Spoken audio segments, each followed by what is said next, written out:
عام طور پر ہاسپٹلس کے اندر اگر موت ہو جائے تو وہ لوگ ڈیڈ باڈی تیار کر کے دیتے ہیں، اور اس موقع پر ہم لوگ اپنے آپ کو قابو میں نہیں رکھ پاتے، کیونکہ اپنا عزیز ہمارا ہم سے جدا ہو گیا، اس وقت رونا پلانا اور چیخنا چلانا ہوتا ہے، اپنے آپ کو قابو میں نہیں رہتے، حالانکہ اس وقت بہت اپنے آپ کو قابو میں رکھنے کی ضرورت ہے۔ ہم میں کے ہر آدمی کا یہ حق ہے کہ اس سے متعلق جو آدمی دنیا سے چلا گیا اس کا آخری سفر سنت کے مطابق ہونا چاہیے، اس کا آخری سفر شریعت کے مطابق ہونا چاہیے، جذبات اپنے قابو میں ہونے چاہیے، صبر اس موقع پر ہونا چاہیے۔ ایک بہت بڑی غلطی ہاسپٹلس کے اندر ہوتی ہے، ڈیڈ باڈی تیار کرتے ہوئے وہ لوگ ہاتھ کو سینے پر رکھ کے باندھ دیتے ہیں، یہ بہت بڑی غلطی ہے، یہ کرسچنز کا طریقہ ہے۔ سنت طریقہ یہ ہے کہ انسان کے انتقال کے بعد اس کے ہاتھوں کو سیدھا رکھنا چاہیے، ہاتھ سینے پر رکھنا یہ اسلامی طریقہ نہیں ہے، اور یہ ہاسپٹلوں میں ہوتا ہے۔ اور میت کی روح نکلنے کے بعد یہی جسم گرم ہوتا ہے، جسم جب ٹھنڈا ہو جائے گا تو پھر آپ چاہ کر بھی ہاتھ کو سیدھا کرنا چاہیں نہیں کر سکیں، اس لیے اس موقع پر بہت نازک ہے۔ جو آدمی اپنے متعلق آدمی کے قریب ہے، وہاں ہے، اور اس کے سامنے یا اس کے موجودگی میں انتقال ہو رہا ہے، تو اپنے آپ کو قابو میں رکھ کے، اپنے جذبات کو قابو میں رکھ کے، یہ موقع بہت نزاکت والا ہے، فوری اپنے میت کو اپنی کسٹڈی میں لے لیا جائے، اپنی نگرانی میں میت کی تیاری کی جائے، ہاتھ بالکل سیدھے ہونے چاہیے، آنکھ ہم خود بند کریں، دونوں سر، اگر روح منہ سے نکل جائے، جیسے گزشتہ جمعہ میں نے بتایا کہ اگر روح منہ سے نکل جائے تو منہ کھلا رہے گا، تو فوری اس طرف کے حصے کو کر یہ کوئی ڈراؤنی چیز نہیں ہے، یہ کوئی انہونی چیز نہیں ہے، یہ تو سب کو پہچانے والا ہے۔ آج ہم لوگ جو محتاج بن گئے غسالوں کے،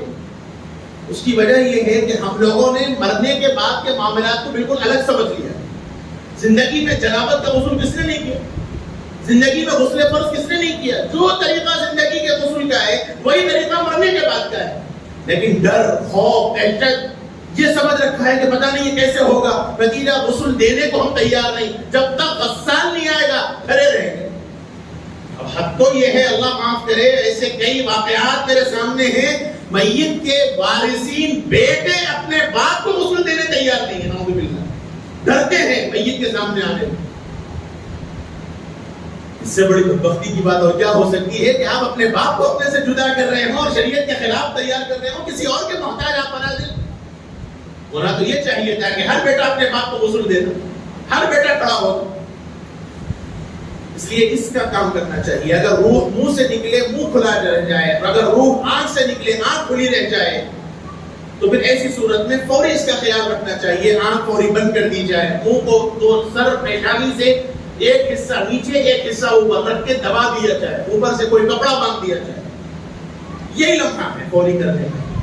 ہاتھ کو بالکل سیدھا کر دیا جائے، دونوں انگوٹھوں کو ملا کر کوئی کپڑا باندھ دیا جائے تاکہ پاؤں پھیل نہ جائے،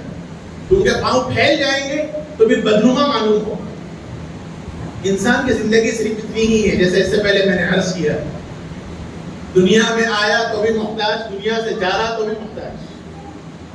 دنیا سے آیا، دنیا میں آیا تو بھی خود پانی نہیں نہ سکتا، دنیا سے جا رہا تو بھی خود نہیں رہ سکتا۔ انسان کی زندگی بس اتنی ہے،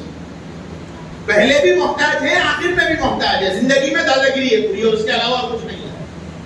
اللہ کرے یہ سمجھ ہمیں آ جائے کہ جب میں زندگی میں دنیا میں آنے سے پہلے محتاج تھا، دنیا سے جانے کے بعد میں محتاج ہوں، تو زندگی کے مرحلے کے اندر میں اپنی انا میں کیسے رہ سکتا ہوں۔ اتنی اگر سمجھ آ جائے میرے بھائیوں، میں آپ پکے کامل مسلمان ہیں، لیکن اللہ بھلا کرے اس انا نے ہمیں کہیں کا نہیں چھوڑا، اس لیے اس کا خیال رکھنا چاہیے۔ یہ ایک عجیب مرحلہ ہے، ایسے دسیوں آج کل دیکھے جا رہے ہیں، ہاسپٹلس میں انتقال ہو گیا، ڈیڈ باڈی میں ہاتھ ایسے ہی رکھا گیا، بالکل بات میں سیدھا کرنا بھی چاہ رہے تو نہیں ہوتا، اور یہ کرسچنوں کا طریقہ ہے، کیونکہ ان کے پاس سلیم اصل چیز ہے، اس کے نتیجے میں وہ ہاتھ اس طرح باندھ دیتے ہیں یا ایسے باندھ دیتے ہیں، اور یہ سنت کے خلاف ہے۔ اس لیے ہاتھ بالکل سیدھا ہونا چاہیے، دونوں پاؤں کو موڑ کر انگوٹھے کو باندھ دیا جائے اور اس طرح پھر سر پہ رکھ دیا جائے۔ یہ تیاری کا طریقہ ہے۔ سو زیورات وغیرہ اگر عورتوں کے ہیں تو فوری نکال دیے جائے،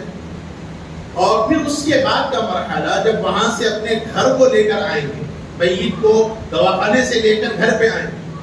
یا اگر گھر پر ہے، بعض مرتبہ صورتحال ایسی ہو جاتی ہے کہ ڈاکٹرز بھی کہہ دیتے ہیں کہ صاحب یہاں رکھ کے کوئی فائدہ نہیں، گھر پہ لے کے چلے جائیے، جب وقت ہوگا جب دنیا سے جائیں گے، لا علاج مرض ہو گیا. تو ایسی صورتحال میں جو طریقہ ہے لٹانے کا، آداب یہ ہیں، شریعت میں اس کو محتور کہتے ہیں، جس کا انتقال ہونے والا ہے، رخصت ہونے والی ہے، آخری لمحہ ہے.